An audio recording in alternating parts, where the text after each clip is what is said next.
الحمد لله نحمده ونستعينه ونستغفره ونؤمن به ونتوكل عليه ونعوذ بالله من شرور أنفسنا ومن سيئات أعمالنا. من يهده الله فلا مضل له ومن يضلله فلا هادي له. ونشهد أن لا إله إلا الله ونشهد أن سيدنا وسندنا ونبينا ومولانا محمدا عبده ورسوله. وصلى الله تعالى على خير خلقه محمد وعلى آله وأصحابه أجمعين. أما بعد، فقد قال الله تبارك وتعالى في القرآن المجيد والفرقان الحميد: أعوذ بالله من الشيطان الرجيم. بسم الله الرحمن الرحيم. لقد كان لكم في رسول الله أسوة حسنة لمن كان يرجو الله واليوم الآخر وذكر الله كثيرا. وقال في موضع آخر: وإنك لعلى خلق عظيم.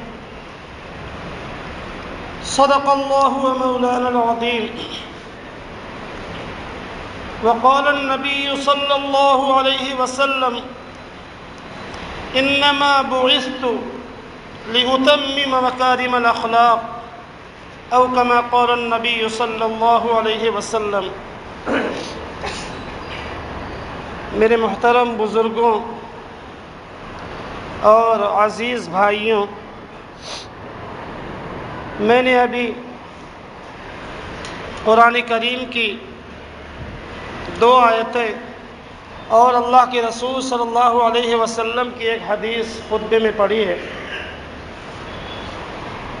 اللہ تبارک و تعالیٰ یہ ارشاد فرماتا ہے کہ بے شک تم لوگوں کے لیے اللہ کے رسول صلی اللہ علیہ وسلم کی زندگی میں ایک بہترین نمونہ ہے، ہر اس شخص کے لیے جو اللہ اور آخرت کے دن پر ایمان رکھتا ہے اور اللہ کو کثرت سے یاد کرے۔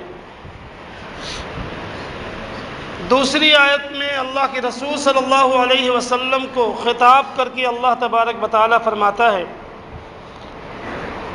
کہ آپ کو اے نبی، آپ تو اخلاق کے اعلیٰ درجے پر فائز ہیں۔ اور اللہ کے رسول صلی اللہ علیہ وسلم کی ایک حدیث پڑھی تھی، اس کا ترجمہ یہ ہے کہ پیارے نبی صلی اللہ علیہ وسلم نے فرمایا کہ مجھے اس لیے دنیا میں مبعوث کیا گیا ہے، مجھے اس لیے دنیا میں بھیجا گیا ہے کہ میں اخلاق کو مکمل کروں۔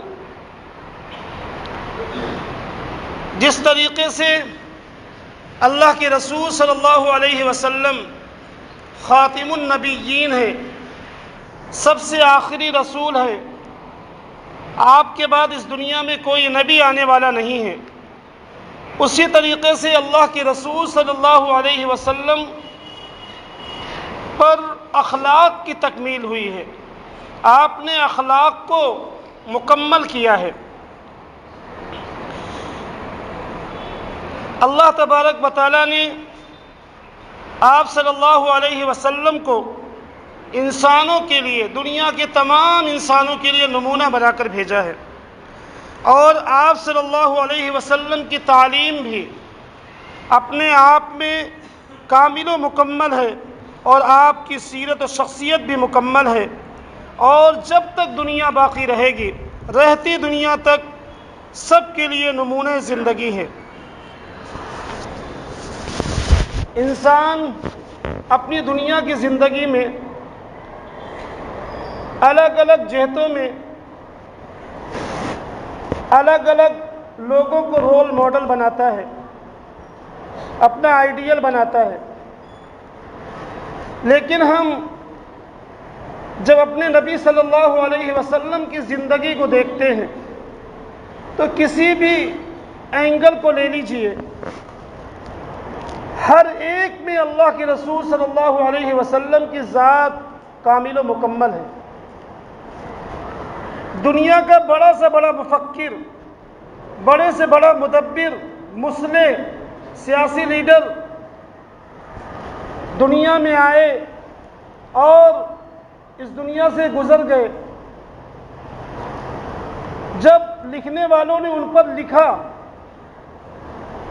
تو بات نے اس بات کو ایکسیپٹ کیا کہ انہوں نے بہت کام کیا، لیکن ابھی بہت سارے کاموں کی انہوں نے پلاننگ کر رکھی تھی اور ان کا یہ مشن ادھورا رہ گیا اور یہ کام نہیں کر سکے، زندگی نے وفا نہ کیا، ورنہ اور کچھ کرتے اور کچھ کر کے جاتے۔ ہم اپنے پیارے نبی صلی اللہ علیہ وسلم کی لائف کو پڑھتے ہیں تو پتہ چلتا ہے کہ ہمارے پیارے نبی صلی اللہ علیہ وسلم جس مقصد کے لیے اس دنیا میں آئے، آپ نے اس کو کامل و مکمل کیا ہے۔ آخری حج کے موقع سے اللہ کے رسول صلی اللہ علیہ وسلم نے ایک خطبہ دیا اور آخر میں صحابہ کرام سے پوچھا کہ کیا میں نے اللہ کی امانت جو آپ تک لے کر کے آیا تھا اس کو پورا کر دیا، اس کو ادا کر دیا؟ کل قیامت میں اللہ تبارک و تعالیٰ آپ لوگوں سے سوال کرے گا تو کیا جواب دو گے؟ تو سارے صحابہ کرام نے 1,24,000 صحابہ کرام نے بیک زبان کہا کہ اے اللہ کے رسول، آپ نے خالی امانت کو ادا نہیں کیا، امانت کا حق ادا کر دیا۔ آپ نے اپنے نبوت کے مشن کو پہنچا دیا اور اپنے نبوت کی جو ذمہ داری آپ کو دی گئی تھی، اس ذمہ داری کو بخوبی آپ نے انجام دے دیا اور بخوبی اس کو ادا کر دیا، پورا کر دیا۔ اور پھر اللہ کے رسول صلی اللہ علیہ وسلم نے آسمان کی طرف انگلی اٹھا کے فرمایا کہ اللہم اشہد، اے اللہ گواہ رہنا، اے اللہ گواہ رہنا، اے اللہ گواہ رہنا۔ تو ہمارے پیارے نبی صلی اللہ علیہ وسلم کی زندگی کامل و مکمل ہے۔ ایک مرتبہ حضرت عائشہ رضی اللہ تعالیٰ عنہ سے صحابہ کرام کی ایک جماعت نے پوچھا کہ اللہ کے رسول صلی اللہ علیہ وسلم کے اخلاق کیسے تھے؟ تو حضرت عائشہ رضی اللہ تعالیٰ عنہ کا جو جواب ہے، انہوں نے فرمایا کہ کان خلقہ القرآن، اللہ کے رسول صلی اللہ علیہ وسلم کے اخلاق قرآن تھے۔ آپ قرآن کریم کی ایک مجسم تصویر تھے۔ اللہ تبارک و تعالیٰ نے جن باتوں کو منع کیا ہے قرآن کریم میں کرنے سے، آپ کو ان چیزوں سے نفرت تھی، آپ ان چیزوں سے دور تھے، اور جن کاموں کو حکم دیا ہے اور جن کاموں کو پسند کیا ہے، آپ کی زندگی میں وہ ساری چیزیں آپ کو نظر آئیں گی۔ تو پیارے نبی صلی اللہ علیہ وسلم قرآن کریم کو اگر مجسم شکل میں دیکھنا ہو تو اللہ کے رسول کی ذات کو دیکھ لیا جائے۔ اور آج ہم جب دنیا کے کسی بھی انسان کے بارے میں ہم پڑھتے ہیں تو جتنا زیادہ اس کے بارے میں معلومات ہوگی اتنا زیادہ ہم دور ہوتے جاتے ہیں۔ یہی وجہ ہے کہ ایک شخص باہر کی زندگی میں بڑا خوشنما نظر آتا ہے، لیکن جب اس کی گھریلو زندگی کو آپ دیکھیے تو ویسی نظر نہیں آتی۔ اور یہی وجہ ہے کہ ایک انسان کے بہت ساری پوری دنیا معتقد ہوتی ہے، اس کی بیوی اس کی معتقد نہیں ہوتی، اس کے بچے اس کے معتقد نہیں ہوتے، اس کا ڈرائیور اس کا معتقد نہیں ہوتا، اس لیے 24 گھنٹے کی زندگی ان کے سامنے ہوتی ہے۔ اور ہمارے پیغمبر صلی اللہ علیہ وسلم کے بارے میں یہ ہے کہ جتنا زیادہ معلومات کریں گے، جتنا زیادہ اللہ کی رسول کی سیرت کو پڑھیں گے، آپ کی محبت میں اضافہ ہوتا جائے گا۔ The more you know, the more you love۔ ایک سینٹنس یہ ہے کہ جتنا زیادہ جانو گے، جتنا زیادہ ان کے بارے میں آپ کو معلومات ہوتی جائے گی، آپ کو محبت بڑھتی جائے گی۔ اللہ کے رسول صلی اللہ علیہ وسلم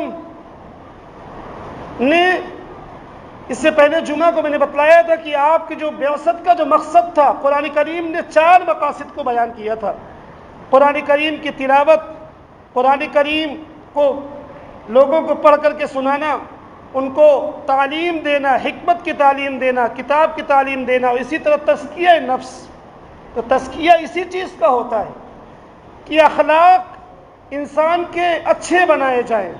جو بیماریاں ہیں انسان کے اندر، ایک تو ہوتی ہے ظاہری بیماری، ایک ہوتی ہے ظاہری نجاست، گندگی. وہ تو ہم دیکھتے ہیں کسی کے اوپر کوئی نجاست لگ جائے، کوئی گندگی لگ جائے.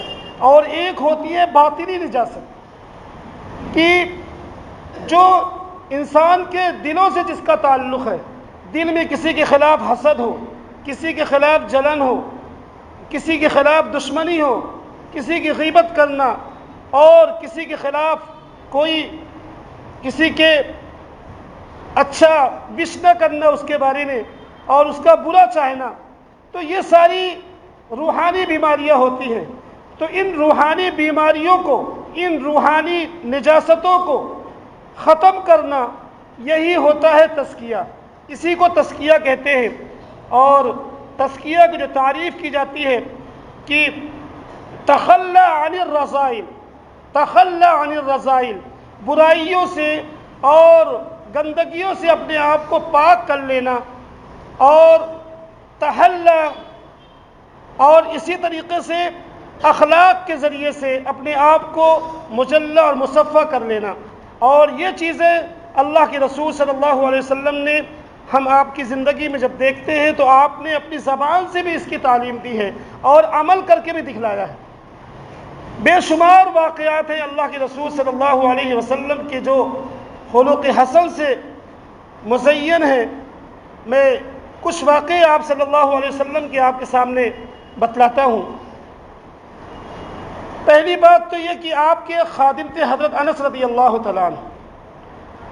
10 سال تک اللہ کے رسول کی خدمت کی ہے، اور وہ یہ کہتے ہیں کہ ان 10 سال کی مدت میں اللہ کے رسول صلی اللہ علیہ وسلم نے نہ تو مجھے کبھی مارا، نہ ڈانٹا، اور نہ کبھی کوئی کام غلط ہو گیا تو آپ نے یہ نہیں کہا کہ یہ کام تم نے کیوں ایسا کر دیا، یا کوئی کام نہیں کیا تو آپ نے یہ نہیں پوچھا ایسا کام تم نے یہ کیوں نہیں کیا. ایک مرتبہ اللہ کے رسول نے ان کو کسی کام سے بھیجا، بچے تھے، کئی راستے میں کھیل میں لگ گئے. اللہ کے رسول دیر تک انتظار کرتے رہے، اور پھر جب آپ راستے پر گئے تو دیکھا کہ حضرت انس رضی اللہ تعالیٰ عنہ کھیل رہے ہیں. اللہ کے رسول نے فرمایا کہ اے انیس، پیار سے آپ نے انس کو انیس کہا، اے انیس میں نے تمہیں جس کام سے بھیجا تھا جا اس کو کر کے آ جاؤ. آپ ان کو دیکھ کر مسکرائے اور پھر آپ نے ان کو بھیجا. اسی طریقے سے ایک صحابی ہے، وہ اپنا واقعہ بیان کرتے ہیں. وہ یہودی تھے، زید ابن ثانہ رضی اللہ تعالیٰ عنہ. وہ کہتے ہیں کہ اللہ کے رسول صلی اللہ علیہ وسلم کے جو آپ آخری نبی بنا کے بھیجے گئے، میں نے کتابوں میں اس کے آپ کی خصوصیتوں کو، آپ کے خصائل کو، آپ کی عادتوں کو پڑھا ہے، لیکن 2 چیزیں ابھی تک مجھ پر ظاہر نہیں ہوئی تھی. ایک یہ کہ آپ کا حلم جو ہوگا آپ کے غصے پر بھاری ہوگا، آپ کا حلم آپ کے غصے سے زیادہ ہوگا، اور جتنا زیادہ آپ کے ساتھ کوئی بیڈ بیہیویئر کرے گا آپ کی نرمی اس کے ساتھ اتنی زیادہ ہوتی جائے گی. تو یہ کہتے ہیں کہ میں موقع کی تلاش میں رہا کہ کوئی ایسا موقع آئے میں اس چیز کو آزماؤں، جانچوں. تو ایک مرتبہ اللہ کے رسول صلی اللہ علیہ وسلم ایک جنازے سے فارغ ہو کر ایک دیوار کے سائے میں کھڑے تھے. حضرت علی رضی اللہ تعالیٰ عنہ، چند صحابہ کرام تھے، وہاں پر حضرت زید ابن ثانہ بھی موجود تھے، وہ اس وقت تک یہودی تھے. تو ایک شخص آیا اللہ کے رسول کے پاس اور کہنے لگا کہ اے اللہ کے رسول، میں نے اپنی قوم کے لوگوں کو کہا تھا کہ تم اسلام کو قبول کر لو، اللہ تبارک و تعالیٰ تمہاری کھیتیوں کو بڑھا دے گا اور تمہیں اللہ تبارک و تعالیٰ آسائش اور آرام میں رکھے گا. اب حالت یہ ہے کہ بڑی تکلیف میں ہے، بڑی تنگی میں ہے اور بڑی پریشانی میں ہے. اگر کچھ مال وغیرہ مل جاتا تو ان کو دے دیتا اور اس سے ان کا کچھ کام بن جاتا. تو اللہ کے رسول نے حضرت علی سے کہا کہ کیا کچھ ہے؟ انہوں نے کہا یا رسول اللہ کچھ بھی نہیں ہے، جو ہے سب بانٹ دیا گیا. کچھ بھی اللہ کے رسول کے پاس رکھا نہیں جاتا تھا، جو کچھ آتا آپ تقسیم فرما دیا کرتے تھے. تو یہ کہتے ہیں کہ مجھے یہ موقع ہاتھ آ گیا. میں نے کہا کہ ٹھیک ہے، جب غلے کی پیداوار ہوگی تو آپ مجھے غلہ متعین مقدار کیا کتنا دے دیجئے گا، میں سونا 80 مثقال یا اس طریقے سے کہ سونا آپ کو دے دیتا ہوں. تو اللہ کے رسول صلی اللہ علیہ وسلم نے ان سے معاملہ کر لیا، اور پھر وقت کے آنے سے 3-4 دن پہلے ہی پہنچ گئے، اپنے قرضے کا مطالبہ کرنا شروع کر دیا. اور کہنے لگے کہ اے عبد المطلب کی اولاد، بہت ہی تم نادہن لوگ ہو، قرضہ لے لیتے ہو، بھول جاتے ہو، دیتے نہیں ہو۔ خوب الٹا سیدھا بولا۔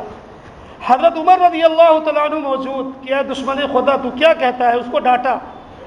تو اللہ کے رسول صلی اللہ علیہ وسلم نے حضرت عمر کو روکا اور کہا کہ اے عمر، آپ سے یہ امید نہیں تھی، آپ سے یہ امید نہیں تھی کہ اس طریقے سے اس کے ساتھ میں بیہیویئر کرو گے۔ تم اس بات کے زیادہ حقدار تھے کہ تم مجھ کو اچھے سے ادائیگی کرنے کے لیے کہتے اور اس کو اچھے سے وصول کرنے کے لیے کہتے، اور اے عمر تم اس کو لے کے جاؤ اور اس کا جو حق ہے وہ دے دو اور 20 وسق زیادہ دے دو اور اس کو مزید بڑھا کر دے دو۔ اب یہ لے کر کے گئے اور حضرت عمر سے انہوں نے پوچھا کہ اے عمر کیا تم مجھے جانتے ہو؟ انہوں نے کہا نہیں جانتا۔ کہا میں زید ابن ثانہ ہوں۔ تو کہا اچھا وہ وہی زید ابن ثانہ جو یہود کا بہت بڑا عالم ہے؟ انہوں نے کہا جی ہاں میں ہوں، اور میں نے اللہ کے رسول کی جو حالات پڑھے تھے کتابوں میں، تورات انجیل وغیرہ میں، وہ ساری نشانیاں مجھ پر ظاہر ہو گئی تھی، لیکن یہ نشانی رہ گئی تھی کہ آپ کے اخلاق بہت ہی کامل و مکمل ہے، آپ کا حلم آپ کے غصے میں بھاری ہوگا، جتنا زیادہ آپ سے کوئی برا بیہیویئر کرے گا آپ کے نیکی میں، آپ کے نرمی میں اضافہ ہوتا جائے گا۔ اے عمر تم گواہ رہو، یہ بھی چیز میں نے دیکھ لی اور میں گواہی دیتا ہوں کہ آپ اللہ کے رسول ہیں، اشہد ان لا الہ الا اللہ و اشہد ان محمد رسول اللہ۔ اور پھر اللہ کے رسول کے پاس گئے اور کہا کہ اے اللہ کے رسول، میں سب سے زیادہ مالدار ہوں اپنے علاقے میں اور میرا آدھا مال جو ہے اللہ کے راستے میں۔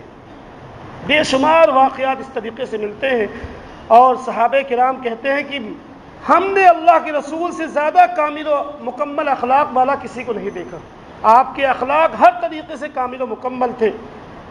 آپ اسی طریقے سے ایک صحابی آئے، پہلے نماز میں بولنے کی اجازت تھی، کسی کو چھینک آئی، انہوں نے جواب دے دیا، صحابہ کرام نے ان کو گھور گھور کر دیکھنا شروع کیا، پھر بھی انہوں نے بولنا بند نہیں کیا، نماز میں باتیں کرتے رہے، اور پھر صحابہ کرام نے اپنے رانوں پہ ہاتھ مارا ان کو خاموش کرنے کے لیے، اور پھر بعد میں جب نماز مکمل ہوئی اللہ کے رسول نے ان کو بلایا، ان کو نہ تو ڈانٹا نہ کچھ کہا، اور کہا دیکھیے نماز یہ اللہ تبارک و تعالیٰ کی اس میں ذکر کیا جاتا ہے، تسبیح کی جاتی ہے، اور اس میں بات چیت کرنے سے منع کر دیا گیا، بات چیت کی اجازت نہیں ہے۔ وہ کہتے ہیں خدا کی قسم اللہ کے رسول صلی اللہ علیہ وسلم سے زیادہ بہترین معلم میں نے نہیں دیکھا اپنی زندگی میں۔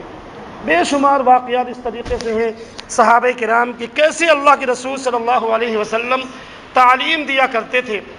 اسلام پر غیروں کی طرف سے ایک الزام یہ ہے کہ اسلام تلوار کے زور سے پھیلا ہے اس دنیا میں، تلوار کے زور سے نہیں پھیلا، اخلاق کے ذریعے سے پھیلا ہے۔ ایک وقت ایسا تھا کہ بتانے کی ضرورت نہیں رہتی تھی اسلام کسے کہتے ہیں، نہ تو پمفلٹ چھاپنے کی ضرورت رہتی تھی، نہ اشتہار لگانے کی ضرورت رہتی تھی، مسلمان ہی اسلام کی چلتی پھرتی تصویر ہوا کرتے تھے، لوگ انہی کو دیکھ کر اسلام کو سمجھ لیا کرتے تھے کہ یہ ہے اسلام۔